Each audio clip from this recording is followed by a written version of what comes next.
edhe për shqiptarët dhe për ndërkombëtarët. E qartë. Mirë, zoti Balli, ju patët mundësi ta shpalosni këtu dhe mendimin tuaj, me qënë se në thatë që i bëjmë insert dhe si që duam, por nuk ka asnjë qëllim të tillë. Mbyllja ishte për të shkuar me një fjali komplet pa vërtet që i kam lënë më janë protesta, ndërkohë që ne sot jemi në protestë. Po, jeni në protest, por në të njëjtën kohë, pra opozitarizmi juaj shtrihet mes protestave, mes prezencës tuaj në parlament, në komisione, janë zgjedhjet e brendshme në Partinë Demokratike. Patjetër se në parlament nuk shkojmë për qeverinë, shkojmë për qytetarët që përfaqësojnë. E pikërisht i referojmë sërish skeptikëve me tezën e tyre që si ka mundësi që kur protestojnë, kur shkojnë, po s'ka rëndësi. Ata të cilët u duket sikur kjo nuk është një opozitë e mirëfillt, apo të bësh opozitë sot përpara. Me gjithë respektin për ju, por duhet jemi pak më konkret sepse skeptik varet se për këtë, nëse më pyesni për njerëzit e qeverisë, s'më intereson fare çfarë mendimi kanë ata. Nëse flet për analistët e qeverisë, që rrogtar në kuvend dhe në institucione të tjera, që dalin dhe i marrin mediat si analistë pavarur, nuk merren me ata. Ata janë njerëz që paguhen për sunduar qytetarët e qeverisë. Mund të jenë edhe demokrat, votues të djathtë. Kush janë? Mund të jenë të tillë. Thjesht po pyes, pra a ju bëhet kjo pyetje, shkoni në parlament dhe pastaj na thirrrisin për protesta? Kjo ishte ideja. Jo, përkundra, se janë demokratët që kërkojnë që ne të shkojmë në parlament dhe të ngrejmë zërin e tyre. Nuk ekziston. Kjo si çështje. Dakord. Nëse nuk ekziston, kjo ishte pyetja, nuk ka. Demokratët na kërkojnë të shkojmë në parlament. Dakord, nuk ka lidhje se kush janë skeptikët. Dhe ju e dini shumë mirë kush janë, sepse sigurisht në politik disa janë pro dhe disa janë kundër, dhe kjo është më se normale. Jo, për të drejtën në politik kur bëhet fjalë për demokraci, gjithë janë pro. Përveç atyre që mbajnë pushtetin në diktaturë. Pra ka dy karë. Ka një që do demokracinë dhe ne çfarë po kërkojmë? Drejta tona kushtetuese. Ngritje komisione hetimore, ngritje të interpelancave, 3 interpelanca u mohuan. Se janë duke pa ndeshjen. Është ku ndodh kjo, në cilin vend botës. 5 komisione hetimore të ndaluara. Që është drejt kushtetuese opozitës. E marrë në vendim gjykatës kushtetuese. Pra nuk respektohet as gjykata kushtetuese. Dhe prandaj mbajnë pushtetin këta me dhunë. Dhe çfarë bëjmë me këtë pushtet? Varfrojmë qytetarët, vjedhin paratë e buxhetit dhe për të mbuluar gropat e zeza që krijojnë, rrisin taksat ndaj qytetarëve. Prandaj kemi çmimin e naftës në këtë pikë ku është, sepse ka 13 taksa brenda. Kjo është arsyeja. Dhe ajo vjedhimisht sjell dhe rritjen e çmimeve për shkollë.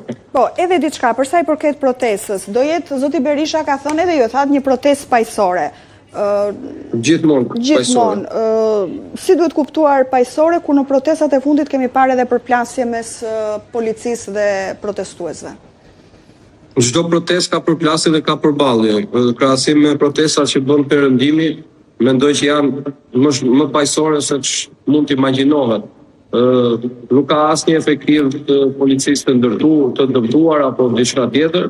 Ka vetëm protestues të dëmtuar nga dhuna shtatëzore e policisë së pushtetit, jo të policisë shtetit, se duhet i ndajnë ka efektiv vlerëshëm policisë sa të doni, por ka dhe policë të pushtetit, që janë policë të narkoshtetit më saktë, që janë në shërbim të trafikantëve drogës, që i lajmërojnë ata kur dalin flet arreste që largoni se po vinë t'ju kapin. Pra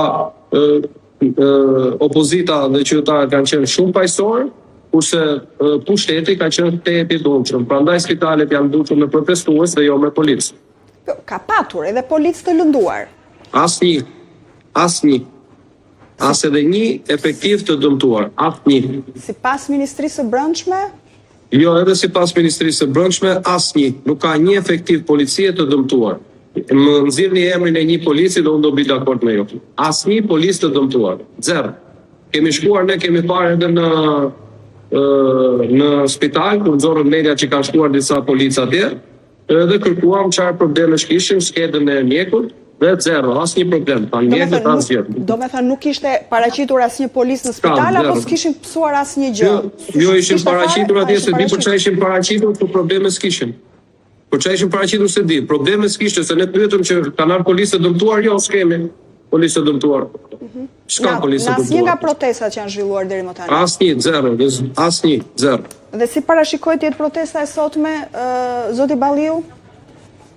Një protestë ballore dhe frontale ndaj narkoshtetit. Çfarë do të thotë? Ballore dhe frontale? Ballore dhe frontale. Nuk ka fjalë tjera për të përshkruar. Që do jeni para kryeministrisë, e dim, jeni jeni përpara saj, por çfarë do të ndodh? Ballore dhe frontale. E dim vendin, kryeministria është destinacioni final. Në të gjitha vendet do jemi ballor dhe frontal me narkopushtetin. Dhe do t'i përgjigjemi çdo provokimi. Sa mund të zgjas protesta sot? Ajo është në dorë qytetarëve. Po qytetarët i drejtoni ju apo jo? Ka një Ajo është në dorë qytetarëve, opozita mbështet qytetarët.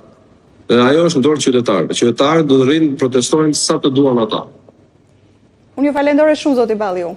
Faleminderit juve.